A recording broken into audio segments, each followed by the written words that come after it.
ಶ್ರೀ ಗುರುಭ್ಯೋ ನಮಃ. ಶ್ರೀಮಾತ್ರೇ ನಮಃ. ಸಮಸ್ತ ಬಂಧುಗಳಿಗೂ ವಿಶೇಷವಾಗಿ ವ್ಯಾಸ ಹುಣ್ಣಿಮೆ ಅಥವಾ ಗುರುಪೂರ್ಣಿಮಾ ಅಂತೇಳಿ ನಾವು ವಿಶೇಷ ವೇದವ್ಯಾಸರ ಸಂಪೂರ್ಣವಾಗಿರ್ತಕ್ಕಂಥ ಅನುಗ್ರಹದೊಂದಿಗೆ ವಿಶೇಷವಾಗಿ ಎಲ್ಲ ಬಂಧುಗಳಿಗೂ ಕೂಡ ವಿಶೇಷವಾಗಿ ಗುರುಪೂರ್ಣಿಮೆಯ ಆರ್ಥಿಕ ಶುಭಾಶಯಗಳನ್ನು ಬಯಸುತ್ತಾ, ಇವತ್ತಿನ ಈ ಒಂದು ವಿಶೇಷವಾಗಿರ್ತಕ್ಕಂಥ ಸುಸಂದರ್ಭ ನಮ್ಮ ಬದುಕಿನಲ್ಲಿ ನಿತ್ಯ ನಿರಂತರವಾಗಿ ಗುರುಗಳ ಅನುಗ್ರಹ ಇದ್ದವನು ಮಾತ್ರ ಗೆಲ್ಲಲಿಕ್ಕೆ ಸಾಧ್ಯ ಆಗುತ್ತೆ. ಹಾಗಿದ್ದಾಗ ಗುರುವನ್ನು ಹೇಗೆ ಒಲಿಸ್ಕೊಳ್ಳೋದು?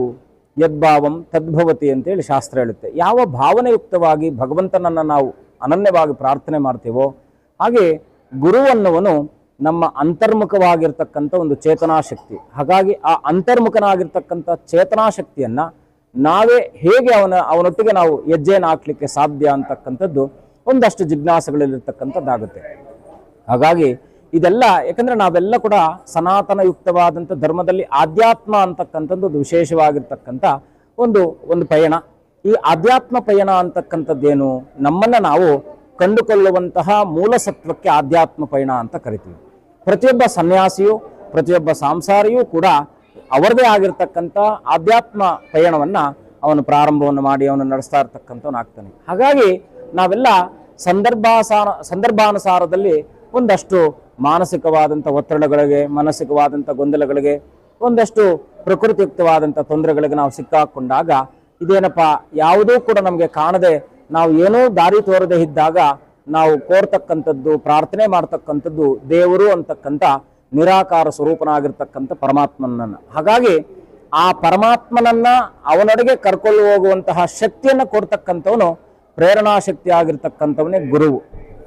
ನಮ್ಮ ಬದುಕಿನಲ್ಲಿ ವಿಶೇಷವಾಗಿ ಎಲ್ಲ ಸಂದರ್ಭಗಳಲ್ಲೂ ಕೂಡ ಜ್ಞಾನವನ್ನು ಫಸಲಿಸುತ್ತಾ ಅಜ್ಞಾನವನ್ನು ಹೋಗಲಾಡಿಸುತ್ತಾ ನಿತ್ಯ ನಿರಂತರವಾಗಿ ವಿದ್ಯಾರ್ಥಿಗಳಿಗೆ ಹೇಗೆ ಗುರುಗಳು ಶಿಕ್ಷಕರಾಗಿ, ಗುರುಗಳು ನಿತ್ಯ ನಿರಂತರವಾಗಿ ಮಕ್ಕಳ ಒಂದು ವಿನಯತೆಯನ್ನ, ಮಕ್ಕಳ ಒಂದು ವಿದ್ಯಾಭ್ಯಾಸವನ್ನ ಹೇಗೆ ಅವರು ಆ ಒಂದು ಪ್ರಚಲಿತಕ್ಕೆ ಕರ್ಕೊಂಡು ಬರ್ತಾರೋ, ಪ್ರಬುದ್ಧ ಮಾನವನ್ನ ಆ ಒಂದು ಪ್ರೌಢತೆಯನ್ನು ಕೊಡ್ತಕ್ಕಂಥವ್ರು ಆಗ್ತಾರೋ, ಹಾಗೆ ಗುರು ಅಂತಕ್ಕಂಥವನು ಕೂಡ ನಮ್ಮ ಬದುಕಿನ ಉದ್ದಕ್ಕೂ ಕೂಡ ನಿತ್ಯ ನಿರಂತರವಾಗಿ ಪ್ರೌಢ ವ್ಯವಸ್ಥೆಯನ್ನ, ಪ್ರೌಢ ಮನೋಭಾವನೆಯನ್ನ, ಪ್ರೌಢತ್ವವನ್ನ ಕೊಡ್ತಕ್ಕಂಥ ಶಕ್ತಿಯನ್ನ ಕೊಡ್ತಕ್ಕಂಥದ್ದು ಜ್ಞಾನ.